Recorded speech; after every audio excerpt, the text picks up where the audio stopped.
Chers et frères dans le Christ, paix, joie, amour et grâce au nom de notre Seigneur Jésus-Christ à chacun et à chacune de vous en ce lundi de la 13e semaine du temps ordinaire. Le texte de l'évangile de Matthieu que nous écoutons aujourd'hui est chapitre 8 sur lequel nous méditons. Est la version de Matthieu de l'évangile que nous avons lu dimanche hier de Luc. En effet, Jésus dit à la fin, comme d'habitude, laisse les morts, suis-moi et laisse les morts enterrer leurs morts. Il invite à une radicalité quand on se met à sa suite, comme on disait déjà hier, à être complètement tourné vers le futur. Rien ne doit nous empêcher de suivre le Seigneur, encore moins les morts. Vous voyez, frères et sœurs, autour de nous, il y a beaucoup de morts qui tendent à drainer et attirer notre attention et nos énergies pour que nous nous concentrions sur les morts enterrés. Laisser les morts enterrer les morts, ça ne veut pas dire manquer de respect aux personnes défuntes que nous aimons. Ça veut dire il faut laisser ce qui n'a pas de vie s'occuper de soi-même. Quand tu t'occupes de ce qui n'est pas chargé de vie, ou de ce qui n'est pas chargé d'énergie positive, mais simplement de ce qui te draine des énergies, de tout ce qui est mauvais et qui n'apporte pas vie mais mort, tu vas finir par mourir avant le temps. Tu vas finir par mourir avant le temps. Et c'est laisser les morts enterrer les morts. Permets-moi d'aller voir enterrer mon père. Pardon.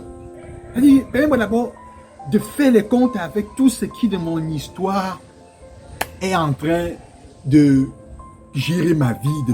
Il laisse les morts enterrer les morts.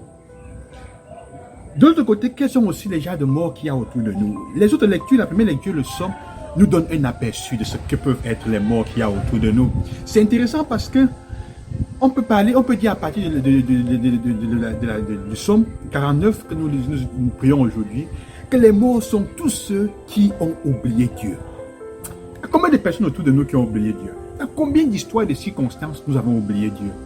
Combien d'aspects de notre histoire sont des moments où nous avons oublié Dieu et qui continuent à gérer notre vie et donc qui sont comme morts? Combien d'aspects? Combien de choses dans notre vie peuvent donc être considérés comme étant des moments de mort? Alors, sœurs et frères, il s'agit maintenant de regarder, comme je disais, qui sont ceux qui ont oublié Dieu. Le Somme nous dit, il est très beau, la première lecture aussi, il dit, quand tu as récité mes lois et gardé mon alliance à la bouche, toi qui n'aimes pas les reproches, et rejette loin de toi mes paroles. Tu n'aimes pas la parole de Dieu parce que tu sens qu'elle te reproche, qu'elle te fait repenser, qu'elle dû revenir ta conscience. Et tu n'aimes pas la parole. Tu rejettes loin de toi la parole de Dieu. Si tu vois un voleur, tu fraternises. Si tu es chez toi parmi les adultères, tu livres ta bouche au mal. Ta bouche, ta langue trame les mensonges. Il n'y a pas besoin d'explication. Tu t'assieds, tu diffames ton frère ou ta soeur. Tu flétris le fils de ta mère. Tes frères et sœurs, le même sang. Tu les flétris, tu les insultes, tu les ridiculises. Voilà ce que tu fais. Garderai-je le silence? Tu penses que Dieu gardera le silence pour ça? Penses-tu que je suis comme toi, comme dit le Seigneur? Je mets cela sous tes yeux et je t'accuse. Comprenez donc, vous qui oubliez Dieu, sinon je frappe et pas de recours. Qui offre le sacrifice d'action de grâce, celui-là me rend gloire. Voilà. La même lecture n'est pas aussi, ne va pas loin. La même lecture dans la même lignée, dans le même sens. Et dit, ainsi parle le Seigneur. Parle de ceux qui vendent le juste pour de l'argent. Parlez tous des biens qu'on peut avoir. Tu vends le juste.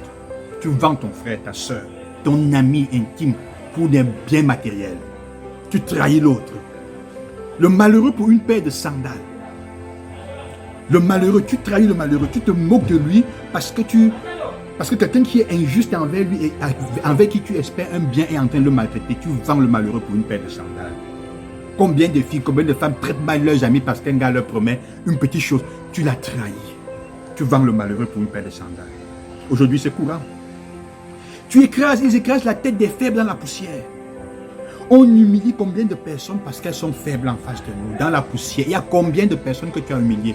Combien de personnes dans ton cas, dans ta vie, dans ton travail, que tu humilies, tu mets dans la poussière simplement parce qu'elles semblent faibles.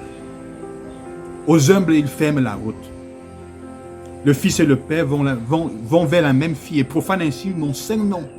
Aux humbles, ils ferment la route. aux personnes qui sont humbles, qui semblent ne pas être fortes, qui ne semblent pas parler trop fort, on bloque. Nous avons empêché combien de nos frères et sœurs, de frères, de cousins, d'amis, d'évoluer dans la vie parce qu'on avait peur, parce qu'on avait envie, des envies, on était jaloux. Alors on cherche le moyen de les empêcher d'évoluer, de grandir. Aux humbles, ils ferment la route.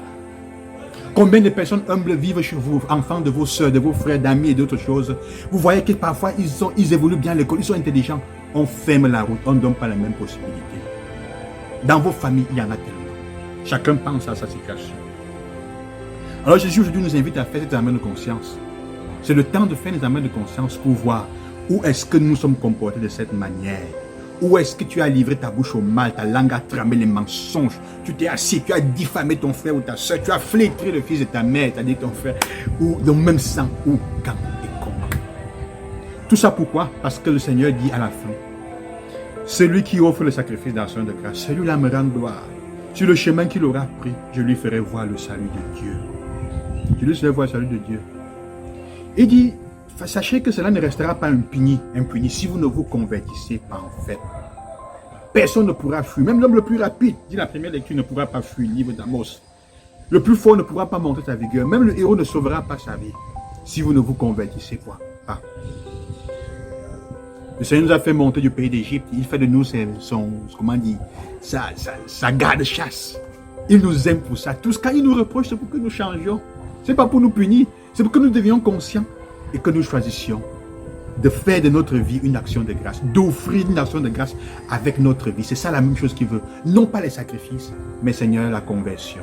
C'est pour ça qu'il dit, qui offre le sacrifice d'action de grâce, celui-là me rend gloire. Sur le chemin qu'il aura pris, je lui ferai voir le salut de Dieu, sur le chemin du bien. Que le Seigneur vous accompagne et qu'il vous bénisse. N'ayez pas peur, honte de revoir votre vie avec ce qui est dit. Réalisez ce texte, il est plus clair que toute chose. Que Dieu vous bénisse et qu'il vous accompagne, sûrement, et qu'il vous aide à laisser les morts, enterrer les morts. À demain, bonne semaine et bonne journée.